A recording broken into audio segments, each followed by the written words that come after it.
Do you have a guitar? You've been playing for a while, and you think you're getting pretty good. Well, I'm not so sure about that. So, do you want to record your playing and share it with the world?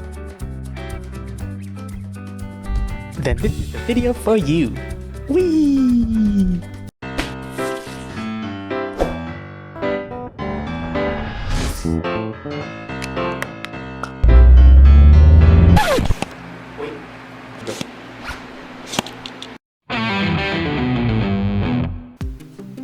Hello.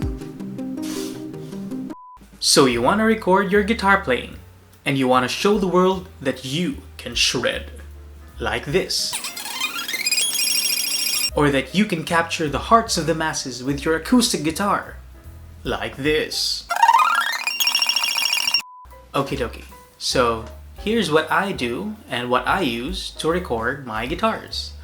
We'll be going over how to record an electric guitar and then an acoustic guitar.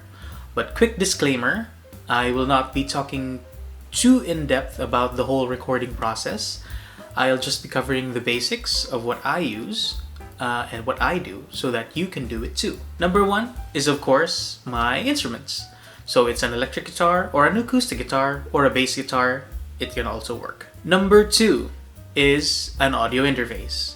So my audio interface is the Focusrite Scarlett 2i2, and 2i2 just means that it has 2 ins and 2 outs. What that means is that I can record 2 tracks simultaneously. So it can be a guitar and vocals, or maybe 2 guitars, or a guitar and a bass, and so on. And then I have 2 outputs, which are mainly my speakers or studio monitors, and my headphones. Besides using my audio interface, I also use the Zoom H1, which is an external audio recorder. We will be talking about the Zoom H1 in a separate video. I'll link it up above. Number 3 would be a desktop or a laptop. It would depend whichever one you have or whichever one you want to have. Now regarding the specs of said laptop or desktop, I am not 100% sure as to what you actually need for recording audio or recording your guitar, vocals, or whatever. But I don't think you really need a super high-end machine.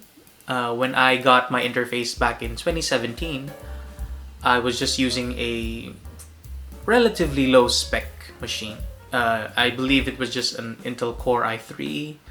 I think it was an old Gen 1. I don't remember the generation of the i3. And then it just had 4 gigabytes of RAM, and then it had a graphics card, but it was fairly old or fairly low spec. I think it was the GTX 470, and yes, 470, not 4070, 470. Number 4 would be your DAW or your DAW, which stands for Digital Audio Workstation. Now this is the software side of things, and there are loads of DAWs out there. There are free ones and there are paid ones as well. What I personally use is a DAW called Reaper. It is a paid DAW, but it is on the cheaper side. Well, it's relatively cheap compared to the other DAWs out there. But it provides what I need and is fully featured, so I'm happy with that. If you want to give Reaper a try, they offer a 60-day free trial, link down below. Now, number 5 would be microphones.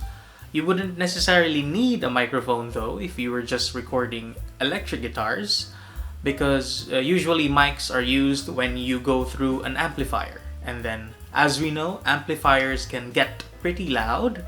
So if you live in an environment where you have thin walls or you have neighbors, I don't think they would appreciate if we would crank up our amps in the middle of the night. So I prefer to use guitar amp software. What I specifically use is Bias Effects. When it comes to recording acoustic guitars though, I would say a microphone is a must. Although you could also use the pickup system in your acoustic guitar, But personally, I like to capture the acoustic sound of the acoustic guitar, if that makes sense. Using a mic would, be the best way to accurately represent the actual sound that your acoustic guitar is making. Number 6 would be studio monitors or headphones. Now, since we're just starting out, we don't necessarily need to have both. You can just have just studio monitors or just headphones. As to which studio monitor, which headphone, or which microphone you should buy if you don't have any of these lying around, that should be a video of its own. Because there are a million options out there, and that would all depend on your budget, all depend on your personal preferences, so it should be a video on its own. Now, generally speaking, when you're looking for a studio monitor or headphones, they should have flat frequency responses so that you can have an accurate representation of what you're recording. And then for the microphone, my suggestion would depend on your environment. If you live in an environment where it's very noisy, there are a lot of cars passing by or just random noises every now and then, I would strongly suggest you find a dynamic microphone, because this type of microphone would only pick up what's directly in front of it. It has good rejection, so it won't pick up too much on the side and at the back of it. Now, if your environment is fairly quiet, then I would suggest a large diaphragm condenser microphone, because that type of microphone would just capture more of whatever you're trying to capture, and then it's gonna give you a more detailed sound. Number 7 would be, well, just a bunch of cables so that you can connect everything up together. Okay, so now we're gonna wire up the Focusrite Scarlett or whatever interface you have. So first, at the back, let's see if I can get this in focus. There we go. So at the back, we have this USB input. Yes, it just says USB. So this uses the USB Type B, I believe, like the printer cable. I'm not sure for all the other interfaces, but most of them I think have this one if they're older, and then I think there are new ones that use Type C connections. I think those are better. But usually when you buy an interface, it comes with its own cable, so just use that. So one end goes into here, it's labeled USB, and then the other end goes into your laptop or your PC through a USB or USB-C or whatever the connection is. And then over here, we have our outputs. We have line outputs, we have left and right. So these usually go to the studio monitors or the speakers. So what I have, these are 1/4 inch inputs. So they're the size like your instrument cables used for your guitars or your keyboards or whatever. So just plug this in, and then just whatever studio monitors you have, just plug in as well whatever input they have, because it all varies. There are some interfaces that have different inputs. Some may have XLR, and then the monitors might have 1/4 inch, or they might also have XLR. So that all varies. And then at the front, we have your inputs. So you have input 1 and input 2. And then what I have, these are combo jacks. So as you can see, both are compatible with 1/4 inch and XLR connections. So it will also depend on what interface you have on your end. But just plug one in here and then plug the other end into a microphone like this. So you plug in one end into here, if I can get it in properly. There you go. And then one end goes into the microphone. Like so. There you go. So both are connected. So that's how you connect a microphone into your interface. And same principle goes with connecting your electric guitar into the interface. Just use whatever cable is appropriate. And if you are using a large diaphragm condenser microphone, usually most interfaces come with phantom power. So it says here 48 volts. Usually it is 48 volts, and you have to press it in. So attach your condenser microphone here and then press this down. Usually it will light up, indicating that it is giving the 48 volts of phantom power. And then we have here a direct monitor in. So what that means is sometimes with recording, we have what you call latency. And what that is the time it takes for you to hear the sound when you actually input it. So for guitars, let's say an electric guitar, you plug it straight in.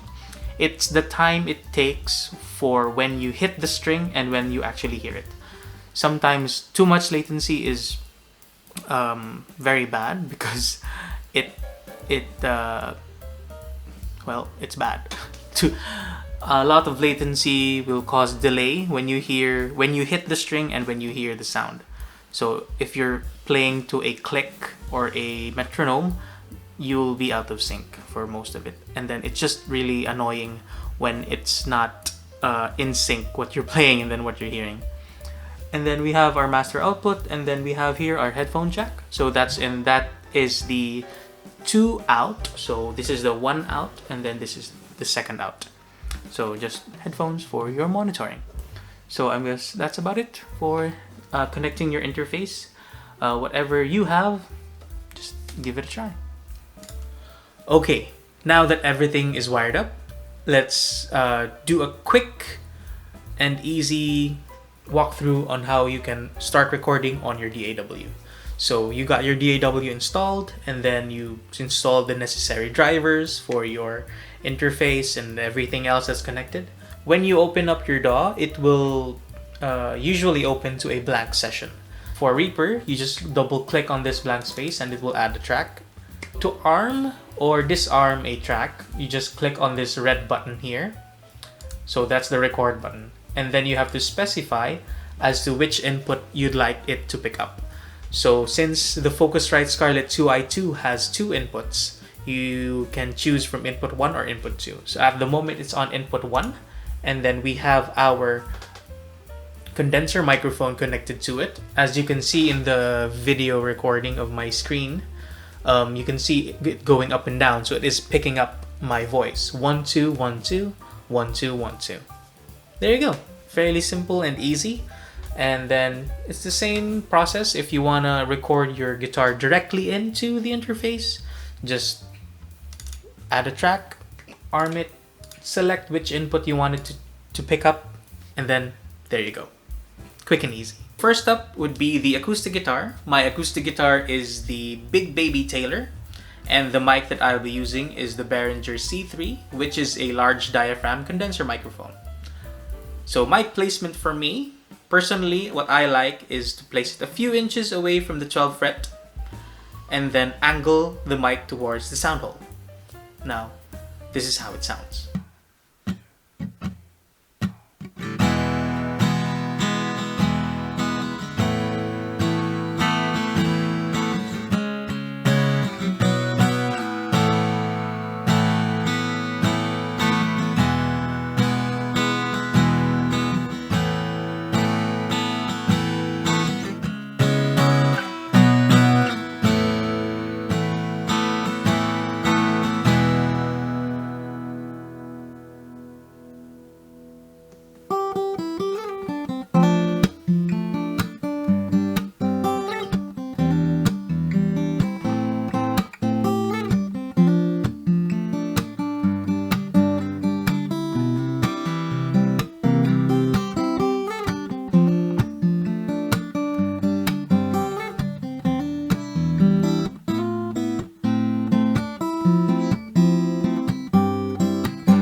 Just a quick tip, before you start recording the audio, make sure that the input gain is set correctly.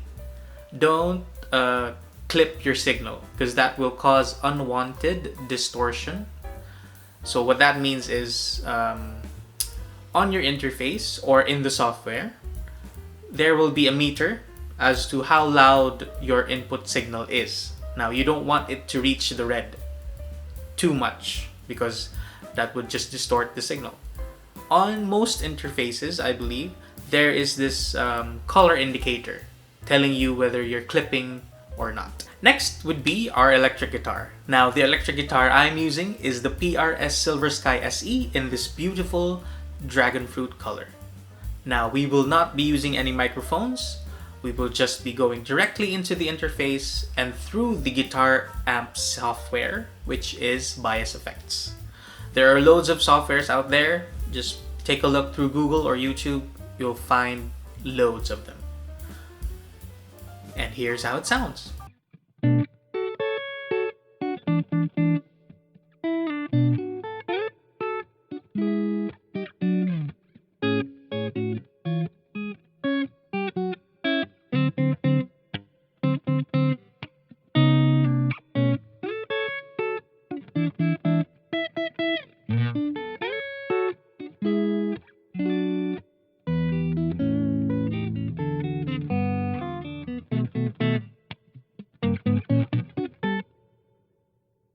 So, there you go. That's how you can record guitar. So, I hope the video was easy and fairly simple to understand, and I hope it helped as well. If it did, maybe leave a like on the video.